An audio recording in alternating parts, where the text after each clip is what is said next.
शुरुआत 10 बजे की 10 ब्रेकिंग के साथ पहली बड़ी खबर। यूपी बीजेपी अध्यक्ष के चुनाव की प्रक्रिया आज से शुरू हो रही है। प्रदेश भाजपा कार्यालय लखनऊ में आज नामांकन किया जाएगा और कल नए प्रदेश अध्यक्ष के नाम की घोषणा की जाएगी।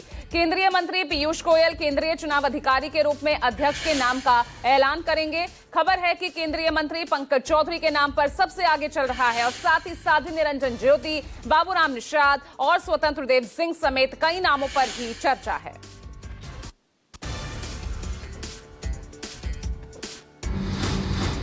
दूसरी ब्रेकिंग, जनगणना 2027 को लेकर केंद्रीय कैबिनेट में 11,718 करोड़ रुपए की मंजूरी मिल चुकी है। 30 लाख कर्मचारी डिजिटल जनगणना पूरी करेंगे। डिजिटल जनगणना यहां पर कास सॉफ्टवेयर से होगी। जनगणना 2 फेजेस में होगी।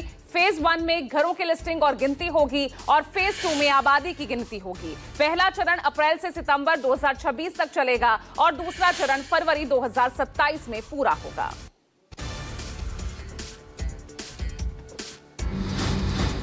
तीसरी बड़ी खबर, अंडमान निकोबार में सागर प्राण तलमाला की 115वीं सालगिरह के मौके पर आरएसएस प्रमुख मोहन भागवत का बयान। कहा, देश को हर चीज से ऊपर रखना चाहिए। ये भारत के लिए जीने का समय है, मरने का नहीं। साथ ही कहा कि हर इंसान में देशभक्ति जरूरी है। यहां तेरे टुकड़े होंगे जैसी भाषा नहीं चलेगी।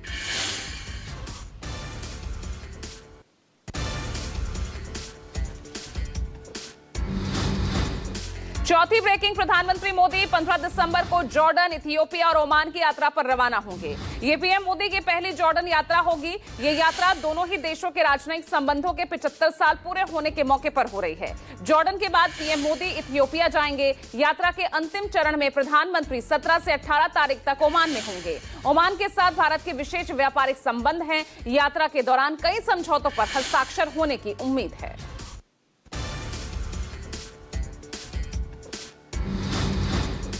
पांचवी ब्रेकिंग, शिंदे और बीजेपी ने अपने हालिया मतभेदों को सुलझा लिया है।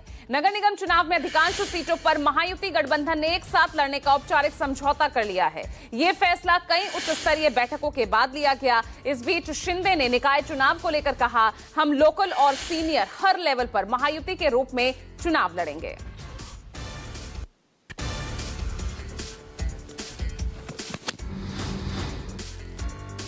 छठी ब्रेकिंग, संसद पर हुए आतंकवादी हमले को 24 साल पूरे हो गए हैं। पूरा देश संसद में हुए हमले में शहीद जवानों की बहादुरी को याद करते हुए श्रद्धा सुमन अर्पित कर रहा है। सभी सांसद आज संसद परिसर में शहीदों को श्रद्धांजलि देंगे। संसद पर हुए कायराना हमले में दिल्ली पुलिस के 5 जवानों समेत सीआरपीएफ की महिला कांस्टेबल और संसद के 2 गार्ड समेत कुल 9 लोग शहीद हुए थे और हमारे जवानों ने 5 आतंकवादियों को मौत के घाट उतार दिया था।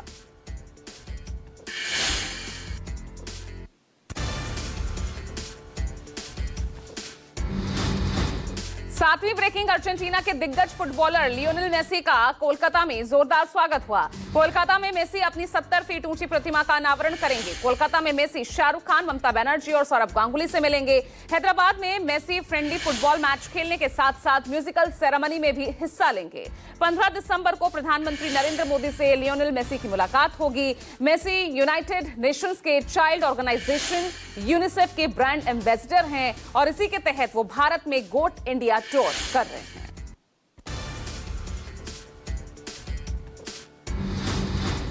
आठवीं ब्रेकिंग, प्रीपेड बिजली मीटर के विरोध में आज एसकेएम यानी संयुक्त किसान मोर्चा बैठक करने जा रहा है। चंडीगढ़ में होने जा रहे इस बैठक के बाद तय होगा कि किसान आने वाले दिनों में इस बिल के खिलाफ कैसे आंदोलन करेंगे।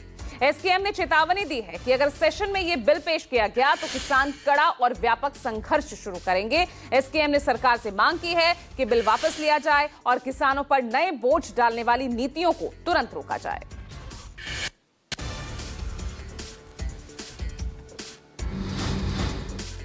नौवीं ब्रेकिंग, लूथरा ब्रदर्स की भारत वापसी की प्रक्रिया तेज हो गई है। दोनों ही भाइयों को यहां इमरजेंसी ट्रेवल सर्टिफिकेट जारी किया जाएगा और यह सर्टिफिकेट एम्बेसी द्वारा जारी किया जाता है।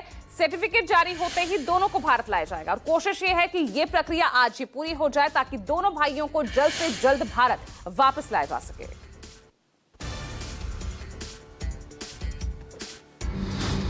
और 10वीं ब्रेकिंग, राजधानी दिल्ली समेत एनसीआर गैस चैम्बर में तब्दील हो चुका है। कई इलाकों में वायु गुणवत्ता बेहद ही गंभीर श्रेणी में दर्ज की गई है। एयर क्वालिटी इंडेक्स कई इलाकों में 400 पार दर्ज हो चुका है और सबसे ज्यादा AQI लेवल इस वक्त रोहिणी में है 443।